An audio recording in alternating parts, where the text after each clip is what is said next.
We see the headlines every single day, right?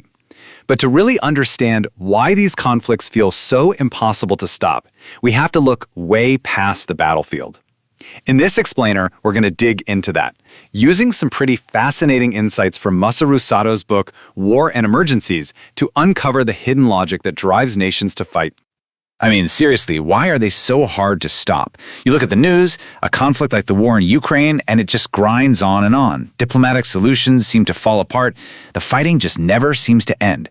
So, to get to the heart of it, we've really got to look a lot deeper than what the daily news is telling us. All right, so here's the key idea we're going to be working with today. It's a concept from the book called internal logic, or in Japanese, naizai-teki ronri. The best way to think about it is like a country's operating system, you know? It's all the stuff running in the background. Its history, its cultural values, and maybe most importantly, its deep-seated fears about its own security. And if you don't understand that OS, you'll never really get why a country does what it does. Okay, so let's put this idea to the test. What exactly is Russia's naizai-teki ronri? Well, according to the source material, it's a worldview that's been profoundly shaped by its geography and by this persistent historical fear of being surrounded, of being boxed in by hostile powers. Yeah, it's so important to get this. The 2022 invasion didn't just happen in a vacuum. The book makes it crystal clear that this was more like the final crash at the end of a decades-long, slow-motion car wreck. A collision between two completely different visions for what security in Europe was supposed to look like after the Cold War. In this timeline, wow, it really charts the escalating pressure, at least from Moscow's point of view. So in '99, you have former Warsaw Pact countries joining NATO. Then, in 2004, the Baltic states get in, crossing what Russia had already called its red line. But the real tipping point, according to the book, came in 2008. That's when NATO officially declared that Ukraine and Georgia would become members in the future. For Russia, that was an existential threat, literally knocking on the front door. And listen, this isn't just a Russian talking point. The book is quick to cite prominent Western political scientists, people like John Mearsheimer, who have been arguing for years that this whole eastward expansion was a predictable, massive strategic error, an error that completely ignored Russia's core security interests and, in their view, made a conflict like this almost inevitable. So it really comes down to this geostrategic idea of buffer zones. If you're a massive land empire like Russia, having neutral or friendly countries on your borders is everything. The book argues that from Moscow's perspective, Ukraine and Georgia weren't just independent neighbors, they were the last essential cushions between Russia and what it saw as a hostile military alliance. Losing them felt like the walls were closing in. But of course, that's only half of the story. To understand the collision, we also have to look at Ukraine's own internal logic. And its path since independence? Well, it's been incredibly complex, shaped by these deep internal divisions and this constant, ongoing struggle to define its own national identity, totally independent of Russia. And this slide really just nails the challenge, doesn't it? For a long time, Ukraine has been a country of two halves. You've got the industrial, Russian-speaking East with deep historical ties to Russia, and then you have the West, which is more Ukrainian-speaking, has a stronger nationalist tradition, and sees its future with Europe as the only real guarantee of its sovereignty. Trying to forge a single, unified identity out of that has been the central struggle. Now, according to the book, things really escalated after the 2014 revolution, which kicked out a pro-Russian president. The new government in Kyiv leaned hard into promoting a very specific Ukrainian nationalist identity. This even included elevating controversial historical figures like Stepan Bandera. Now, while he's seen as a freedom fighter by many in Western Ukraine, this move deeply alienated many in the Russian-speaking East, and it just made those internal cracks even wider. And that brings us to what the book describes as the immediate trigger, the total collapse of the Minsk II peace accords. This deal was supposed to end the fighting in the East by granting the region a ton of autonomy. But for Kyiv, it was a poison pill. It would have effectively given Moscow a permanent veto over Ukraine's future, blocking it from ever joining NATO. So when Ukraine signaled it wasn't going to implement the deal, the source argues Russia saw that as the final nail in the coffin for diplomacy. Okay, so now let's zoom way out. Beyond the specifics of this one conflict, the book asks a fascinating question. Where does the idea of war even come from? I mean, who creates the stories that make violence seem not just possible, but necessary? The answer, well, it might just surprise you. The author pulls out this really powerful quote from a letter between Albert Einstein and Sigmund Freud.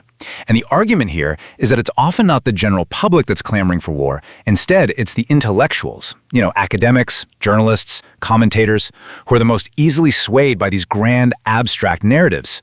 Why? Because they tend to experience the world through texts and ideas, which can make them the first to adopt and then amplify the ideologies that lead to conflict. So here's the process the book basically lays out. First, intellectuals find and magnify the divisions that already exist in society.